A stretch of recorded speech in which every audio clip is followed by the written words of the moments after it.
Hi viewers, నా పేరు మల్లేష్ అన్నమైన, psychologist, motivational speaker and corporate trainer. Welcome to ask talks. ఈరోజు నేను మాట్లాడబోయే అంశం నిస్సహాయత, హెల్ప్లెస్నెస్.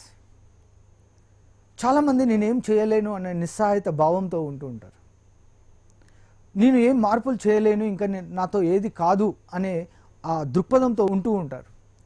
కష్టాలు ఎదురైనప్పుడు ఇంకా ఈ కష్టాల నుంచి నేను బయటికి రాలేను అనిపిస్తూ ఉంటుంది. మరి కొందరికి జీవితంలో ఏదో ఒక వ్యాధి వచ్చినప్పుడు ఈ వ్యాధి నుంచి నేను బయటికి పడలేను, ఇంకా నాతో ఇది సాధ్యం కాదు అనే నిస్సహాయత స్థితిలోకి వెళ్తూ ఉంటారు. ముఖ్యంగా ఈ మధ్యకాలంలో మనం ఎన్నో న్యూస్ చూస్తూ ఉన్నాం. అప్పుల పాలయ్యి తను చంపుకోవడమే కాకుండా తనతో పాటు కుటుంబానికి విషం ఇచ్చి చంపుకుంటున్నటువంటి వార్తలు ఎన్నో వింటున్నాం. ఇవన్నిటికీ వెనుక కారణం ఏంటిది? ఆ కారణం ఏంటంటే నిస్సహాయత దృక్పథం అండి. నేనేం చేయలేదన్న ఆ నిస్సహాయత ఆలోచననే మనిషిని అలాంటి వైపు, అంటే తనను తాను చంపుకునే స్థితి వైపు మరలిస్తుంది. దీని నుండి బయటపడడం ఎలా? ఇది కేవలం ఓ వ్యాపారులకు మాత్రమే ఉందా అంటే కాదు, విద్యార్థులకు కూడా ఉంది. ఒక సబ్జెక్ట్లో నేను ఎక్కువ చదవలేను, ఈ సబ్జెక్ట్లో నేను ఇంకా ముందుకు పోలేను, ఈ సబ్జెక్ట్లో నేను ఇంకేం సాధించలేను అన్న ఆలోచన కూడా అతన్ని నిస్సహాయతకి తోడ్పడుతూ ఉంటుంది. ఆ నిస్సహాయత వల్ల అతను తీసుకునే నిర్ణయాలు కూడా గొప్ప నిర్ణయాలు ఉండవు. అతను సామాన్యుడిగా జీవించడానికి కారణం కూడా ఆ నిస్సహాయత ఆలోచనల వల్ల వచ్చే నిర్ణయాల వల్లనే అతను సామాన్యుడిగా ఉండిపోతూ ఉంటాడు. మరి దీని నుంచి బయటపడే అవకాశం ఉందంటారా? బయటపడడం అవసరం అంటారా? ఎస్. ఒకవేళ అక్కడే ఉండిపోతే ఆ నిస్సహాయత డిప్రెషన్గా మారుతుంది. డిప్రెషన్ వల్ల అతను సూసైడ్ చేసుకునే స్థాయికి కూడా దిగజారుతూ ఉంటుంది. కాబట్టి ఈ నిస్సహాయత స్థితి నుంచి బయటపడడం అనేది చాలా ముఖ్యమైనది, చాలా అవసరమైనది. అయితే సెలిగ్మెన్ అనే ఒక గొప్ప మార్టిన్ సెలిగ్మెన్ అనే ఒక గొప్ప సైకాలజిస్ట్ రీసెర్చ్ చేసి దీనిపైన కొన్ని విషయాలను తెలియజేశాడండి. అతను క్లాసికల్ కండిషన్ అనే ఒక ఎక్స్పెరిమెంట్ మీద చేస్తూ అతనికి ఆ క్రమంలో వచ్చినటువంటి ఫైండింగ్స్ ఏదైతే ఉందో దాని నుంచి అతను లెర్న్డ్ హెల్ప్లెస్నెస్ అనే ఒక కాన్సెప్ట్ని తీసుకొచ్చాడు. ఇప్పుడు నేను ముఖ్యంగా అసలు ఈ నిస్సహాయత ఆలోచనలు ఎలా వస్తాయి అని మాట్లాడుతూ దాంతోపాటు దానిని ఎలా అధిగమించాలి అని మీకు చెప్తాను. మొదట అతను ఈ నిస్సహాయత ఆలోచనలు ఉన్న వ్యక్తి ఎలా ఆలోచిస్తాడు అనడానికి 3 P's అనే ఒక కాన్సెప్ట్ చెప్పాడండి. 3 P'sలో ద ఫస్ట్ పీ ఏంటంటే పర్మనెన్స్. పర్మనెన్స్ అంటే పర్మనెంట్ అని అర్థం అండి. ఏదైనా సమస్య వచ్చినప్పుడు ఈ సమస్య నా జీవితంలో పర్మనెంట్గా ఉంటుంది అని ఆలోచిస్తూ ఉంటాడు ఈ నిస్సహాయత స్వభావం ఉన్నటువంటి వ్యక్తి. ఉదాహరణకి నాకు మ్యాథ్స్లో మార్కులు తక్కువ వచ్చాయనుకోండి, ఆ వ్యక్తి ఎలా ఆలోచిస్తాడంటే ఇంకా నాకు మ్యాథ్స్ రాదు, ఈ మ్యాథ్స్ రాకపోవడం అనేది స్థిరంగా ఉంటుంది నా జీవితంలో అనుకుంటుంటాడు. అదేవిధంగా ఒక ఎంగేజ్మెంట్ బ్రేక్ అయినటువంటి వ్యక్తి, ఒక అమ్మాయి అతన్ని రిజెక్ట్ చేసింది అనుకోండి, అతను ఏం ఆలోచిస్తాడంటే ఇంకా నన్ను ఈ అమ్మాయి రిజెక్ట్ చేసింది, అందరూ నన్ను రిజెక్ట్ చేస్తారు అనుకుంటాడు. ఇంటర్వ్యూకి పోయినటువంటి వ్యక్తి ఈ ఇంటర్వ్యూలో నేను రిజెక్ట్ చేయబడ్డాను కాబట్టి ఇంకా ప్రతి ఇంటర్వ్యూలో నేను రిజెక్ట్ అయిపోతాను అని ఆలోచిస్తుంటాడు. అతని ఆలోచన ఏంటంటే ఇప్పుడు ఏదైతే జరిగిందో ఇది పర్మనెంట్గా నా జీవితంలో జరగబోతుందని ఆలోచిస్తుంటాడు ఈ నిస్సహాయత స్వభావం ఉన్నటువంటి వ్యక్తి. అయితే దీనికి సమాధానం ఏంటి? ఈ పర్మనెన్స్ నుంచి బయటికి రావడం ఎలా అంటే ముఖ్యంగా అతను ఆలోచించాల్సింది ఏంటిదంటే ఈ సంఘటనలో ఈ సందర్భంలో ఇలా జరిగింది, ఈ సందర్భం మళ్ళా ముందు ఉండకపోవచ్చు అని ఆలోచించాలి. ఒక ఇంటర్వ్యూలో రిజెక్ట్ అయినంత మాత్రాన ప్రతి కంపెనీ రిజెక్ట్ చేస్తుందని ప్రూవ్ చేయగలమా? లేకపోతే అతనికి ఉద్యోగమే దొరకదని చెప్పగలమా? లేదు. అంటే ఈ పర్మిసివ్ అనే ఈ మెంటాలిటీ నుంచి బయటకు వస్తే కానీ అతను ఈ నిస్సహాయత స్వభావం నుంచి బయటికి రాలేడండి. అయితే దీనికి ఇంకొక ఉదాహరణ ఇస్తాను. మనం రీసెంట్గా చాలామందిని చూస్తూ ఉంటాం. నా దగ్గరికి చాలామంది కౌన్సిలింగ్కి వస్తూ ఉంటారు. ఓ అమ్మాయి రిజెక్ట్ చేసిందని, లేకపోతే పెళ్ళి చివరి క్షణాల్లో ఆగిపోయిందని, లేకపోతే ఎంగేజ్మెంట్ బ్రేక్ అయిందని చాలా డిప్రెషన్కి లోన్ అవుతూ ఉంటారు. నన్ను ఎందుకు రిజెక్ట్ చేసింది, నన్ను అందరూ రిజెక్ట్ చేస్తారు ఇంకా అనే ఒక ఆలోచనలో ఉంటాడు.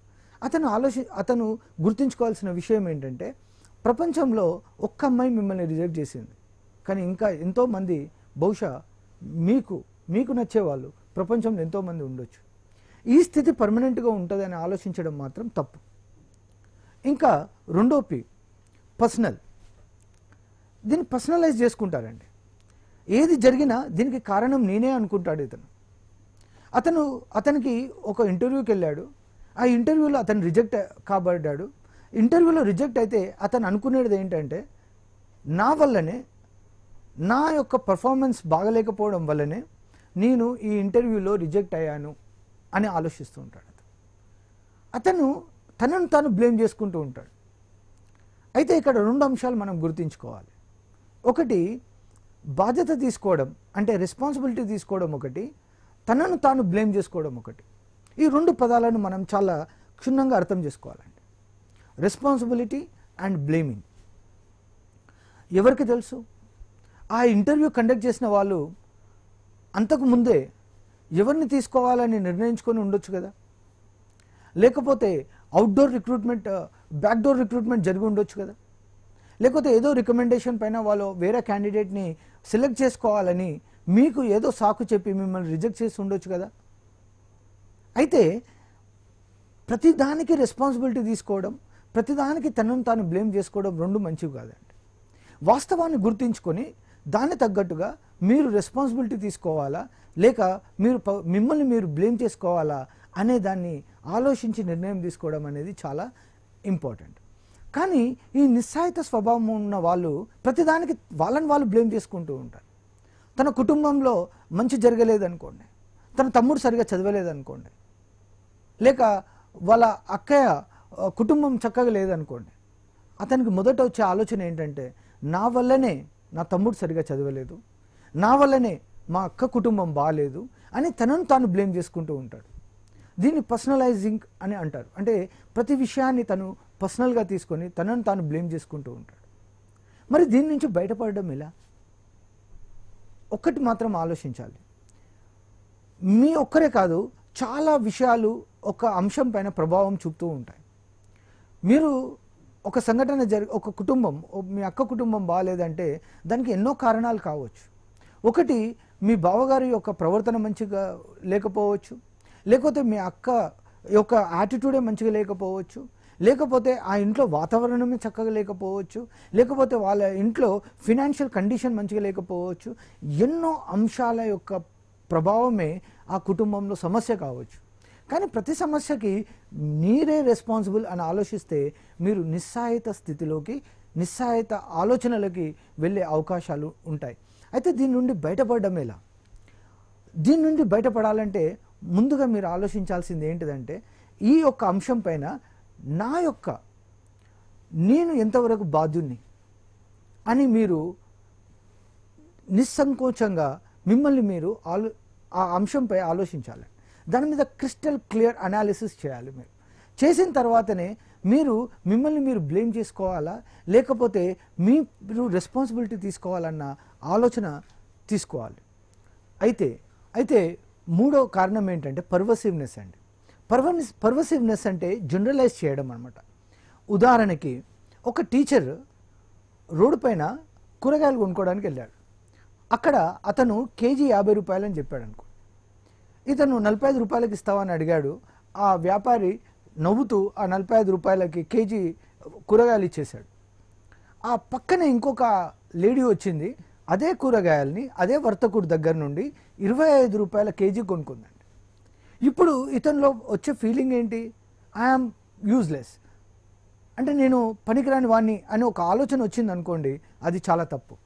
నువ్వు పనికిరాని వాడు అని ఎలా అనుకుంటున్నావు? అక్కడ జరిగింది ఏంటి? ఈ రెండింటిని మనం గమనించాలండి. అక్కడ జరిగింది ఏంటి? నువ్వు కూరగాయలకు వెళ్ళావు, నువ్వు అక్కడ సరిగ్గా నెగోషియేట్ చేయలేదు, అంటే ఆ బేరం కరెక్ట్గా చేయలేదు, కాబట్టి మీకు 45 రూపాయలకు వచ్చింది. అంత మాత్రాన మీరు యూజ్లెస్ అని ఎలా అనుకుంటారు మిమ్మల్ని మీరు? మీరు ఒక మంచి టీచరు, మీరు ఒక మంచి వ్యక్తి, ఇంట్లో ఒక మంచి తండ్రి, ఒక మంచి భర్త, సమాజంలో మంచి సిటిజన్ మీరు. అలాంటిది కేవలం ఆ కూరగాయల వల్ల ఐఎమ్ యూజ్లెస్ అనే ఒక లేబుల్ మీకు మీరు వేసుకుంటున్నారు చూసారా, దానిని జనరలైజేషన్ అంటారండి. దీన్ని పర్వసివ్నెస్ అని అంటాం. సో ఈ 3 పీలు నేను చెప్పినట్టుగా, ఒకటి